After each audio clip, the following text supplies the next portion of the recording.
Well, good afternoon.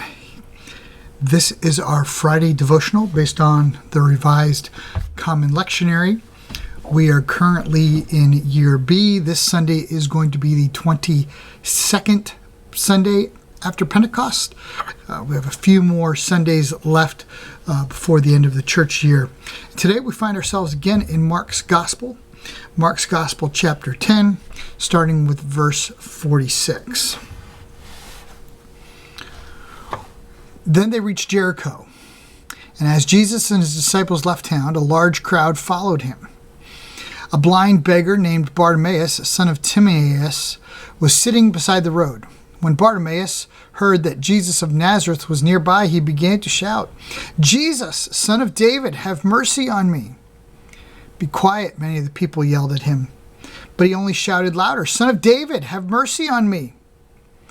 When Jesus heard him, he stopped and said, "Tell him to come here." So they called to the blind man. "Cheer up," they said. "Come on, he's calling you." Bartimaeus threw aside his coat, jumped up, and came to Jesus.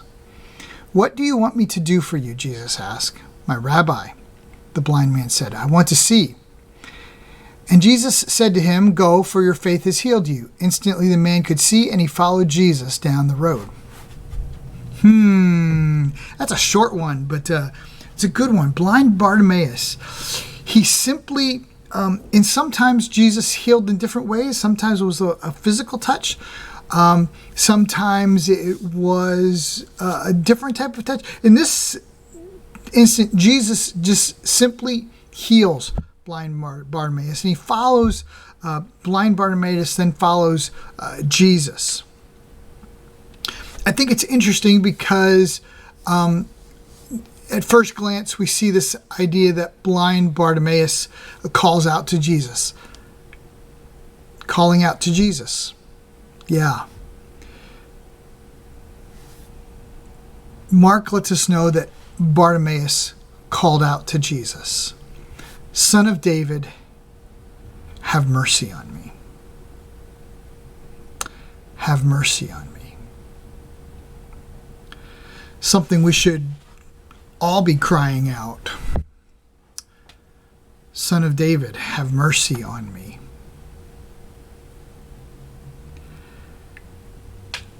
And I think it's interesting because Bartimaeus knew that for God to show his mercy, he had to be heard. And so he cries out in a loud voice saying, and says, "Have mercy on me." And I've often thought about this. I remember thinking about this back a few years ago. Matt Maher, I can't remember which album it is on now. I believe it's on the Saints and Sinners album, but the album starts off with a song called "Everything is Grace." He also does the great song that we use in worship, "Your Grace is Enough." And to remind ourselves that everything is in God's grace. Everything is in God's mercy. The Old Testament writer says, "Lord, your mercies are new every morning, for great is your faithfulness." And so Bartimaeus, thinking about the mercy of God, thinking about the grace of God, even in this pre-cross period, cries out for mercy. And I think it's interesting. When Jesus finally recognizes him, when he finally gets close to Jesus, he asks simply to be healed. "I want to see." And Jesus heals him.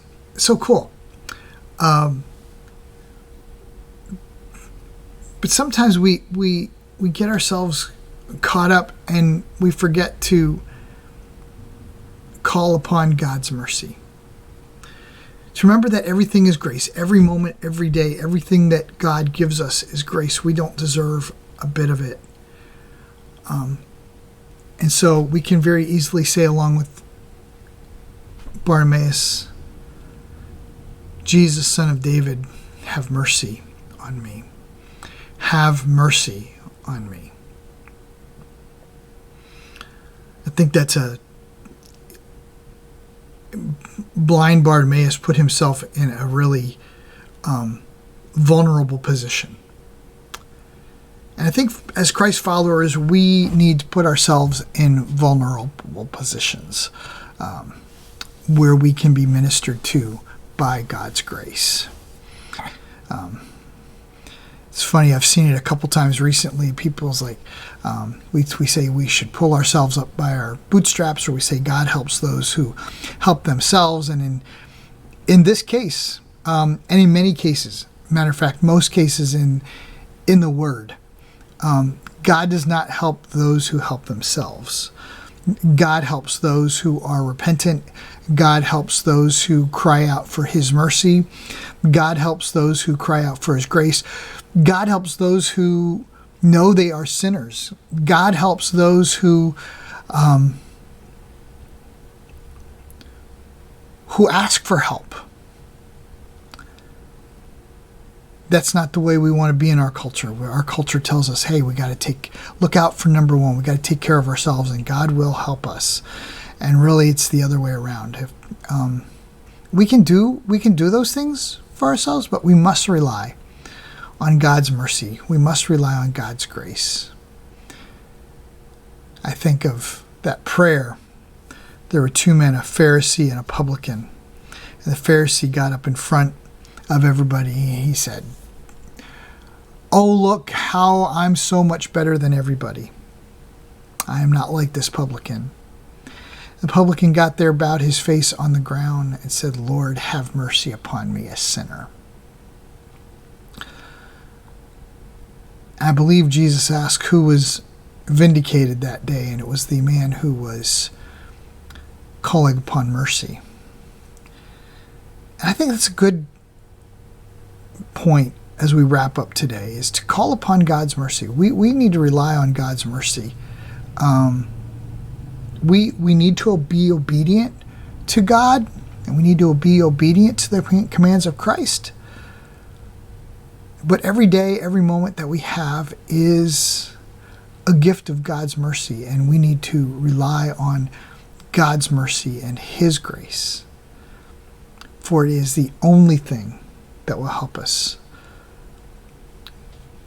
When Paul